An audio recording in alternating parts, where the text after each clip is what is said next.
Hi everybody, I'm Bill Whittle, and this is part 3 of our PJTV in-depth interview with Dinesh D'Souza, remarkable academic, best-selling author, and filmmaker behind the movies 2016 Obama's America and America, Imagine a World Without Her, two terrific documentaries.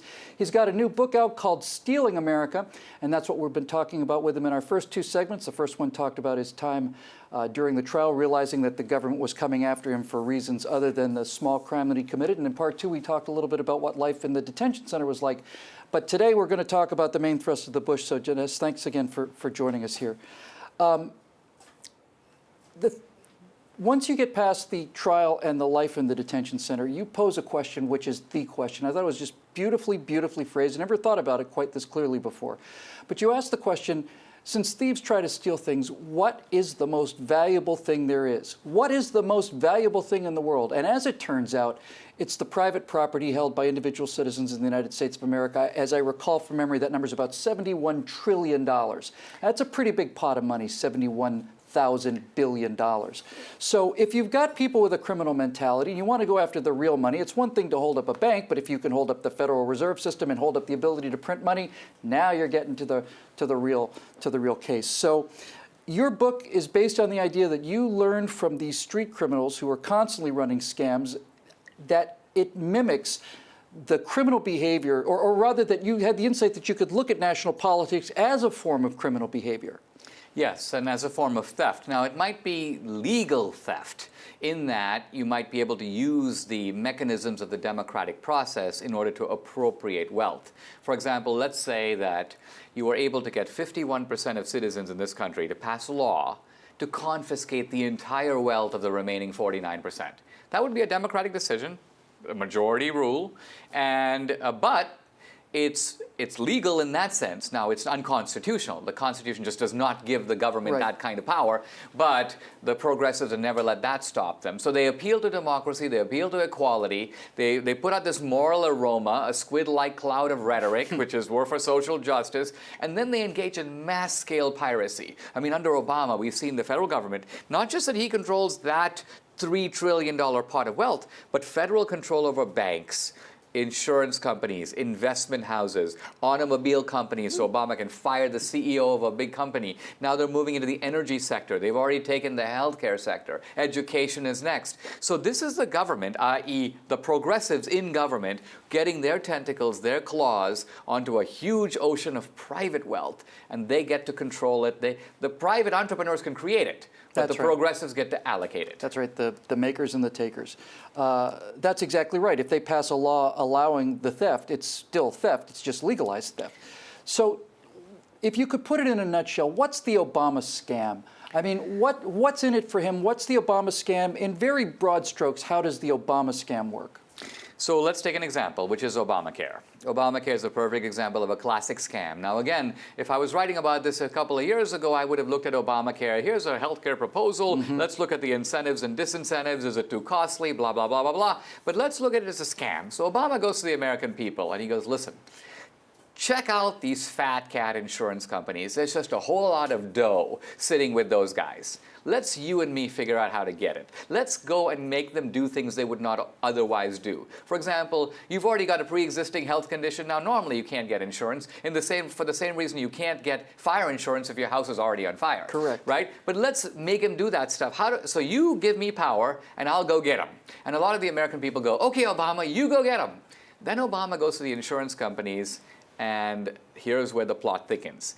He shuts the door, and he turns off the microphones, and he goes, okay, guys, here's the deal. I want more power over you. You're not going to like that, federal control. But I'm going to force millions of Americans who don't want insurance, don't want to buy it, don't want to pay for it, but I'm going to make them pay for it. That's millions of new customers for you, hundreds of millions of dollars of profits. So you have an incentive to team up with me to get this done and buy ads to promote it. So Obamacare is marketed as a scheme, me, Obama, and the American people conning the insurance companies. In fact, it's Obama and the insurance companies conning the American people, because that's where the money is. So that's a really good example of how healthcare, again, it's all smuggled in the language of people need to afford healthcare, the poor guy who can't have healthcare. But the reality is, here are the progressives. How do we get a hold of 1/6 of the U.S. economy? Here's our scam. Here's how we did it. Hey, insurance companies, that's a nice bank account you got there. Sure would be a shame if something happened to it. Right? He's got the coercive power of legislation. It's not a question of intimidation through threats and violence as you'd see on the streets. If you want to get to the real heist, the real larceny, 5, 6 orders of magnitude above street crime, 7, 8 orders of magnitude above street crime, maybe 10 or 11 even, for God's sakes. We're talking about trillions of dollars, 12 zeros behind it. In order to do that kind of larceny, you have to have the power of legislation. You have to have the coercive power of the government in order to steal that kind of money. And you need to have powerful coalitions that support you. Coalitions in the media, coalitions in academia. Remember, you're not directly paying those people. You can't give them a financial incentive. For a long time, it puzzled me why those guys would collaborate in the theft. And I think the reason is that they do it for the same reason that the poor white guy who had no slaves fought in the Confederate side in the Civil War. Because there was a psychic reward of being part of a racial hierarchy where even if you're a stupid, ignorant guy who's accomplished nothing, you get to be higher on the totem pole than the most educated black guy. That's right. So similarly, the ordinarily academic scribbler is a nobody in the capitalist system because people are creating wealth. This guy is writing his nonsense. But under Obama says, I'm going to make you an important person. You're going to become a planner. You're going to be assisting in the process of government. So there's a psychic elevation of otherwise useless people, and this excites them, and this is why they're willing to collaborate with this larcenous enterprise. And these big businesses also do a financial calculation, right? They basically say, look, we could fight this. It's the same kind of calculation they do with a frivolous lawsuit.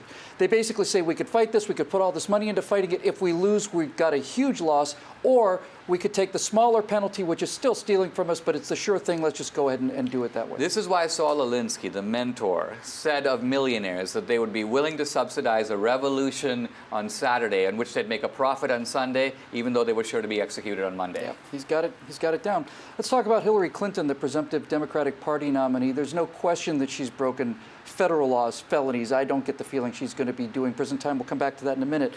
But if Hillary Clinton and the history of the Clinton Foundation and all this stuff going back to Whitewater and the cattle futures and all of this stuff, if this woman is this corrupt out of power, what on earth do you think is going to happen to this country and that giant pot of $71 trillion of wealth if somebody like that actually assumes the presidency? Well, I have a grudging admiration for Hillary for the same reason I had a grudging admiration for Don Corleone. It's the ability to amass this, to pull this off. So with Hillary, I think the remarkable thing is we've had corruption in American politics at the local level. Tammany Hall rackets going on in New York City, the Daily Machine in Chicago, but no one before has figured out how to become Secretary of State and use that to profit globally. This is taking Tammany Hall to the global level. How do I get money out of uranium in Kazakhstan? How do I make money in Libya? How do I profit Canadian billionaires who have interests in African minerals? How do I make money in Haiti? In Haiti, you think there's no money in Haiti, but there is money in Haiti. Of course, it's aid money that's pouring in, some of it from the US government. So Hillary figured out, okay, if I make Bill, if Bill can be the UN guy for dispensing the aid and I'm Secretary of State, then you've got a marvelous sort of Bonnie and Clyde operation going on here. The Clintons interpose themselves between this great flow of aid and the poor Haitians, and not surprisingly, a good deal of the aid kind of disappears en route, and then you have Haitians protesting outside the Clinton Foundation. You've stolen billions. Where's our money? How come the roads still aren't fixed in Haiti? People still have cholera. So the ingenuity of the Clintons is they figured out not just how to make money on rich people, they know how to make money on poor people. Yeah, and when you were talking about the uranium example, let's say I've got a bunch of uranium in Sweden, I'm having a problem selling it. I don't bribe the Secretary of State. Goodness knows that would be illegal and wrong. So what I do is I make a $5 or $10 million donation to the Clinton Foundation. Bill Clinton comes, makes a speech. Let's say I pay him $2 million. Next thing you know, somehow mysteriously, the trade laws, which are the purview of the Secretary of State, are altered slightly and bans are lifted. It's no longer considered whatever. Strings are pulled behind the scenes and you've got a shell company just like any other criminal enterprise. Now, this is what's so remarkable, and I think it's where Hillary made an innovation beyond Saul Alinsky. Saul Alinsky was a racketeer. He learned a lot of his tactics at the hands of the Al Capone mob. He talks about how he loved the fact that they were able to extract money out of people in shakedowns, but he also noticed that they sometimes got knocked off. So he thought, how can I do this without getting knocked off? And the answer is politics. But Alinsky always thought you had to do it from the outside. You had to go to a corporation from the outside, Jesse Jackson style, and shake them down, or go to government and do the same thing. Hillary figured out, what if I get on the inside? what if I can then turn all the agencies of government, the FEC, the FBI, the IRS, the FEC, I'll make all of those, in a sense, my enforcement apparatus. The muscle. So then you have intimidation from the inside. That, to me, far more terrifying. Just off the book, very briefly, do you think she's going to, do you think the FBI is going to bring charges? And if they do you think the Justice Department will pursue them? I think that's the big question. I think the FBI is they're going to do a serious investigation, but remember, this is going to ultimately end up with Loretta Lynch, an Obama appointee. The reason Obama's been able to be so lawless himself, who's going to bring the indictment against him? I think Hillary is counting that that's not going to happen. One final thing on this giant form of larceny. You know, you were prosecuted for campaign contribution irregularities that totaled maybe $30,000, a few tens of thousands of dollars. But every single year, the progressives and the liberals pump about $1 trillion into their campaigns. And the way they do it is they take tax money from working Americans and push it out in the form of entitlements, which gets them Democratic votes. It's a vote pump of about $1 trillion a year in terms of entitlements that are raised through taxes or through debt and given to people in order to get their vote. I mean, you want to talk about campaign irregularities. We are in an era now. You said it's unconstitutional. You're absolutely right. Money needs to be raised for the general welfare, which means you can't take money from one person and give it to somebody else. That's where the real campaign irregularities and corruption is, right? I agree, and I also think it's always shameful to me. You know, when I was at Dartmouth, I'd look at all these different college buildings, and they were named Lord and Streeter Hall, and I thought there must be some wealthy philanthropist who made a lot of money, who gave this building out of their hard-earned money. But now you drive around West Virginia, and you see the Robert Byrd Highway, and the Robert Byrd Medical Center, and the Robert Byrd this, and the Robert Byrd that. But the point is, Robert Byrd didn't earn 1 cent that caused any of that to be built. He actually appropriated taxpayer money to get all these things done, and yet he achieves a kind of immortality by putting his stupid name over all these things, so that, as if to say, I, Robert Byrd, did this. No, you didn't do it. You lifted it off the pockets of the taxpayer, and you're taking their credit and putting your name on it. That's exactly right. It's funny you mentioned Robert Byrd. I did an afterburner about him not too long ago, and while I was talking, I scrolled. It was 200. It was 200 as a Robert Byrd rest area on the freeway. You know, it's just raw ego. Well, look, it looks like the worst is over for you. You certainly seem happy and healthy. You look like life is really improving for you. It would have to, I guess. What's next for you? What have you got coming up?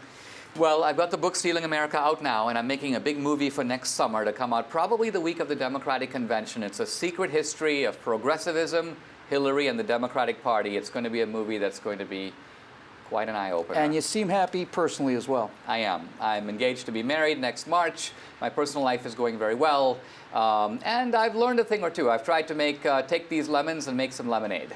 Couldn't happen to a nicer guy. You know, I was reading the history of the Civil War, and they were talking about how Lincoln had imprisoned certain people during the war. He just put them in jail. And a lot of those people were innocent, but Shelby Foote wrote a line. He said, you know, there are worse places for American patriots to be in a dungeon sometimes. So standing up for what you believe in is worth doing no matter what happens to you, I think. Well, that'll do it for this final segment of the interview. Dinesh, you've been a fantastic guest. Thank you so much for joining us. I think everybody would really benefit from picking up a copy of your book, Stealing America, and by checking out DineshD'Souza.com. I've been an enormous fan of yours for the longest time. I think you're an absolute patriot, and I think you've paid a toll for all of us. We're very, very glad that you've been here today. Thank you. Now, if you haven't yet, definitely check out the previous segments of this interview right here on PJTV. I'm Bill Whittle. Thanks for watching.